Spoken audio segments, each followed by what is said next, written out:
In this video, we are going to talk about pivot tables, the name in Excel, in Microsoft Excel, for contingency tables or cross tabulations. That's basically a useful tool in order to summarize or aggregate data that you can find in a table or in a transaction data set. And here we have a very classical data set organization with a table that is organized vertically, and basically each row is a new record in that data set. And each column is a different field. So we can see that in column A we have the customer ID for our sales data set. In column B we have the regions in which the sales are occurring. In column C we have the cities within those regions.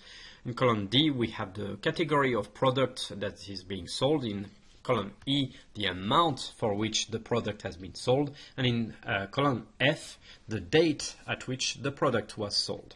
So here we have transactions that are being recorded, and we would like to have some kind of more summarized view of it. So we will use pivot tables. Pivot tables are at the same time simple and difficult to use. Simple because they are very easy tools, very intuitive kind of tools in Excel that are available. They are difficult because we kind of always forget how things are working, how the dataset will react when we manipulate different dimensions. So I invite you to always explore things by yourselves and basically try to click here and there to see what can be done. We will just cover some of the basics in this video. All right. So first, how to create the cross tabulation. Well, we can go into Insert tab, and we see that we have a pivot table option. First, I'd like to select where it will be created by clicking on the cell that will be basically the top left-hand corner of my pivot table. You will see that it will ask me if I want to put it in a new sheet or in the existing sheet. And if I do existing sheet, it will by default select where I have clicked. I can change that later, but I like to do it beforehand. So I click on pivot table. Where is my data? Well, I just need to highlight the data set, and I go from A1 to F11, meaning that I include my labels that are in row 1. It's important because the labels like that will be known to my pivot table tool. Okay. I don't want to put it in a new worksheet. I will put it in the existing worksheet. And you can see that by default is selected that cell that I already selected beforehand. So I will say OK. Now I have a blank pivot table, and you can see that it's asking me what are the dimensions that I want to see in my pivot table or in my cross tabulation. Let's go with a very easy one. Maybe I want to have my sales amount known per region.